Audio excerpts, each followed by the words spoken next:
Hi everyone, Ohayo gozaimasu. Welcome! This channel is for Japanese learners of English. Kiyomo shadowing no lesson wo yarakimashou. Listen to today's real native conversation. Focus on the rhythm and shadow along. Practice daily to master tango, bunpao, hatsuan, and rhythm. Repeat and try again tomorrow if needed. Zehi. Channel no toroku wo onegai shimasu. Okay, are you ready? Here we go. So you've got a reservation or an appointment, but something came up, right? You need to cancel. How do you do that, especially if you want to be polite? Exactly. It's not just about saying no, is it? It's about navigating that situation gracefully, whether you're talking to a restaurant, a friend, or even a business contact. Right. And in English, you have so many options for how to do that. It's not just cancel. So what do you say? Well, it really depends on the situation and who you're talking to. For something formal like a hotel or a meeting, you use phrases like, I would like to cancel my reservation, please. It's a clear, polite, and pretty standard. Yeah, that I would like to ooh thing, that's always a safe bet. But what if you need to, dial up the politeness just a notch? Then you might go for, would it be possible to cancel my reservation? It's a question, but it's really clear what you mean. And it's incredibly polite. Makes it sound like you're just checking to see what's possible, not demanding, Right, exactly. And that softens the blow a little. Also, if you're calling a restaurant, especially if it's a popular spot, that extra bit of respect goes a long way. Okay, so those are great for reservations, but what about something a bit less formal? Like if I need to cancel a dinner with a friend? Okay, for that you can use phrases like, I'm sorry, but... Then just explain you can't make it. That's a good start, just a quick apology. So it's good to say sorry first, kind of smooth things over, then what? Yeah, then you get into I can make it, or even I won't be able to make it. Easy to understand, and it gets the point across, but it's also not too harsh. Okay. Now, what if you're dealing with someone you're close with? Do you still need all the I would likes? Not really. It's definitely more casual with friends, so you might just say, sorry, can we change the date, or can I cancel tomorrow's appointment?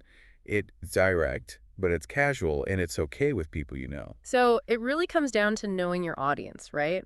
If it's a friend or a family member, it is usually casual.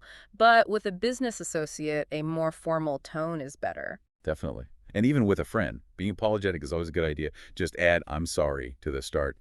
And don't leave them hanging. Suggest another time if you can. I see. Make it clear you still want to hang out, just not at the original date and time. Exactly. Something like, sorry about that, can we reschedule, or I'll make it up to you. This is a good way of showing that you're not just blowing them off. That's a good one. Okay, what about the business world? Canceling appointments there always feels like walking on eggshells. It can be tricky. In business, you'll definitely want to aim for very polite, clear, and professional. Using, we had planned to meet with you, but due to an oversight, we have to cancel our appointment. We are very sorry. Shows you are taking responsibility. Okay, so a more formal we and ors kind of thing for business? Yep.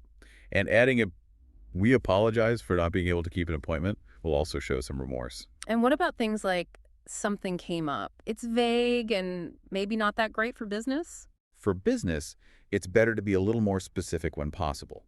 Something like due to an oversight or due to unforeseen circumstances gives a bit more context, Yeah. And always follow up with a sincere apology. Gotcha. So honesty and professionalism, that's the key there. But sometimes it feels like you need more than just an apology. What do you do then? That's where a good excuse comes in, right? For friends, you could simply say, I'm not feeling well, or I have a family emergency. That normally gets the message across. For a business, be professional by using phrases like due to an oversight or unforeseen circumstances. Okay, keep things simple. But what if I am worried it sounds like an excuse? Be honest, but don't overshare. A simple explanation and an apology is often enough. It also helps to then suggest an alternative meeting time. That also shows that you're still interested in connecting. Okay, so be specific where needed, be polite always, be apologetic. Any final tips for navigating a cancellation? Yeah, always, and I mean always, try to give as much notice as you can. Last-minute cancellations are almost never a good thing, especially in a business setting. So plan ahead, be polite, and be honest when you have to cancel. Exactly. That's how you handle cancellations without burning bridges, whether it's a business meeting or just hanging out with friends. Alright, we've finished today's lesson. How did you find it? 理解できない部分はありませんでしたか? Repeat and try again tomorrow if needed. Please let me know your感想 or request in the comments. ぜひチャンネルの登録をお願いします. I look forward to seeing you all again soon. See you next time. Bye bye.